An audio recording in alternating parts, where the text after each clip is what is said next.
এ শয়তান বলতে চায় যে ফরজ নামাজের পরে হাত তুলে দোয়া করা বিদআত, ফরজ নামাজের পরে সবাই মিলে হাত তুলে দোয়া করা বিদআত। বলে কি বলে না বাবা?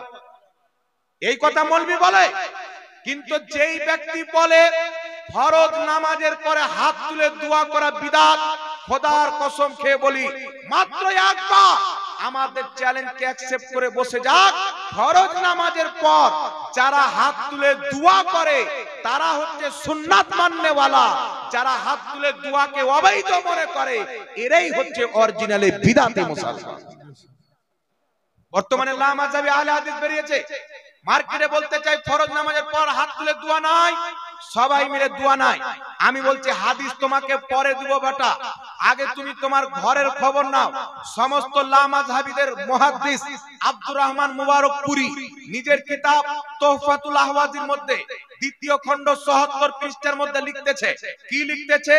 আহলে হাদিসদের মধ্যে অনেক আহলে হাদিস শাইখদের মত হলো ফরজ নামাজের পর দুইখানা হাত উত্তোলন করে সবাই মিলে দোয়া করা জায়েজ আছে। জোরে বলেন সুবহানাল্লাহ। সুবহানাল্লাহ, সুবহান। আহলে হাদিসদের বাবা, তাদের মুহাদ্দিস, তাদের ইমাম আব্দুর রহমান মুবারকপুরী তোহফাতুল আহওয়াজির মধ্যে লিখছে, আহলে হাদিসদের মধ্যে একদল শাইখদের মত হলো ফরজ নামাজের পর সবাই মিলে হাত তুলে দোয়া করা যায়।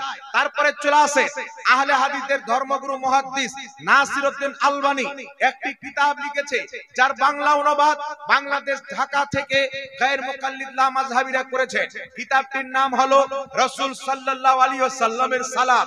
সেই কিতাবের 274 নাম্বার পৃষ্ঠার মধ্যে নাসিরউদ্দিন আলবানী বলেছে ফরজ নামাজের পর সবাই মিলে হাত তুলে দোয়া করা যাবে, অর্থাৎ জায়েজ আছে। জোরে বল সুবহানাল্লাহ। সুবহানাল্লাহ, সুবহান। শুধু তাই নয়, লামাযহাবীদের গুরু মিয়াঁ নাজির হোসেন দেহলভী নিজের কিতাব ফাতাওয়া নাজিরিয়া প্রথম খণ্ডের মধ্যে লিখছে ফরজ নামাজের পর হাত তুলে দোয়া করা জায়েজ এবং মুস্তাহাব।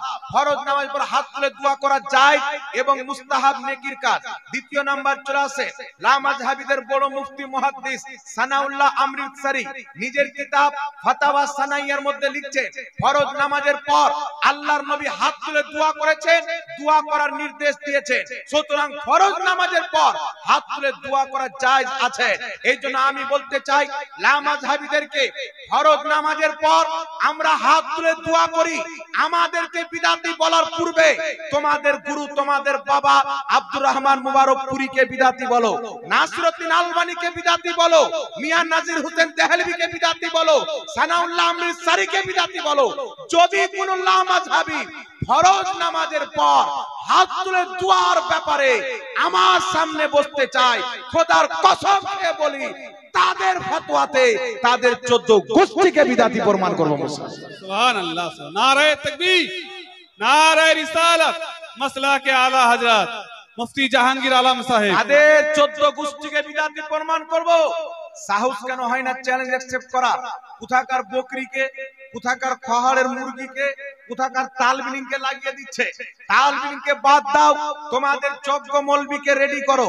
আর ফরজ নামাজের পর হাত তুলে দোয়া করা, সবাই মিলে দোয়া করা যদি বিদআত হয় তো আমাদের প্রতি ফতোয়া পরে লাগাও। তোমাদের নাসিরউদ্দিন আলবানী সবাই মিলে দোয়া করাকে জায়েজ বলেছে, তার উপরে ফতোয়া আগে লাগাও। আব্দুর রহমান মুবারকপুরী জায়েজ বলেছে, তার উপরে ফতোয়া আগে লাগাও। নাজির হোসেন দেহলভীর উপরে ফতোয়া লাগাও। তোমাদের বাপ দাদার প্রতি বিদআতির ফতোয়া যদি লাগিয়ে দাও, সমস্ত লামাযহাবী দলটা বিদআতি প্রমাণ হয়ে যাবে, কিন্তু আহলে সুন্নাত ওয়াল জামাতকে বিদআতি প্রমাণ করতে পারবে না। বেশক, বেশক, সুবহান। এজন্য আপনাকে বলতে চাই বাবা, এদের চুরি থেকে বাঁচেন। এরা যুবকদেরকে ভুং ভাং কিতাব দিয়ে নষ্ট করে। আমি আমার সমাজের যুবক ভাইদেরকে বলবো, আমরা যতদিন বেঁচে আছি মাথা নত করতে হবে না, কান ধরে বসান। সামনে যদি আসতে ভয় করে মোবাইলের মাধ্যমে বসাও, মোবাইলের মাধ্যমে ইনশাআল্লাহ বেশি টাইম লাগবে না, মাত্র 5 মিনিটের সময় লাগবে। আল্লাহর কসম খেয়ে বলি আমরা প্রমাণ করব যেইগুলো জিনিসকে নিয়ে আমাদেরকে বিদআতি বলে কুরআন হাদিসে তো আছে, তাদের ঘরের কিতাব থেকে প্রমাণ করব মুসলমান। বেশক, সুবহান। এবার বলেন বাবা, ফরজ নামাজের পর আমরা যদি দোয়া করে বিদআতি হই, তাহলে নাসিরউদ্দিন আলবানী দোয়া করা জায়েজ বলেছেন, সে বিদআতি হবে কি হবে না? বিদআতি হবে কি হবে না? আব্দুর রহমান মুবারকপুরি বিদাতি হবে কি হবে না? কিন্তু নাসিরউদ্দিন নাম এই দেখছেন কিতাব দেন, এই কিতাবটির মধ্যে তাদের বাবা নাসিরউদ্দিন আলবানির নাম কমসে কম 100 জায়গাতে লিখেছে, প্রত্যেক জায়গাতে রহমাতুল্লাহ রহমাতুল্লাহ লিখেছে। ওকে বড় বুজুর্গ বড় মুহাদ্দিস মানে, তো তোমরা যে আমলকে বিদআত বলো ওই আমলকে আলবানি জায়েজ লিখেছেন, তাহলে এর রহমাতুল্লাহ আলাইহি কি করে হলো? এ তো লানাতুল্লাহ হবে না, কি বলে? রহমাতুল্লাহ কি করে হলো?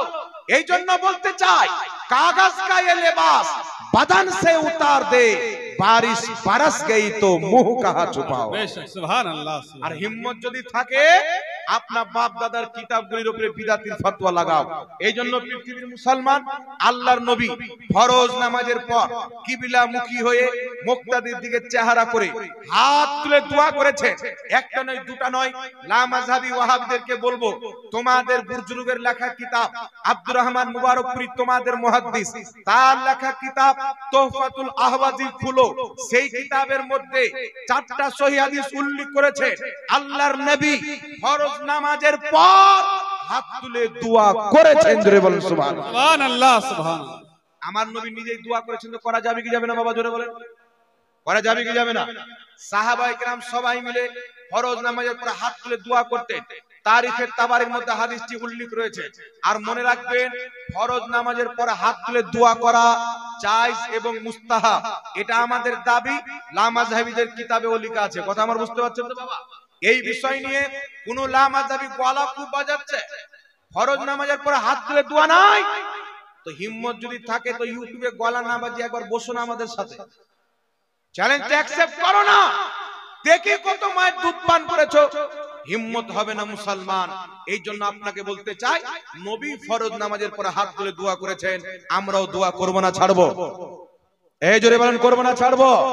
সাহাবা সবাই মিলে হাত তুলে দোয়া করেছেন, করব না ছাড়বো? আর নবী হাত তুলে দোয়া করবেন, সাহাবী বসে থাকবেন? হয়, নবীও হাত তুলে দোয়া করেছেন, সাহাবাও হাত তুলে দোয়া করেছেন। সুবহানাল্লাহ। আল্লাহ পাক বুঝার তৌফিক দান করুন।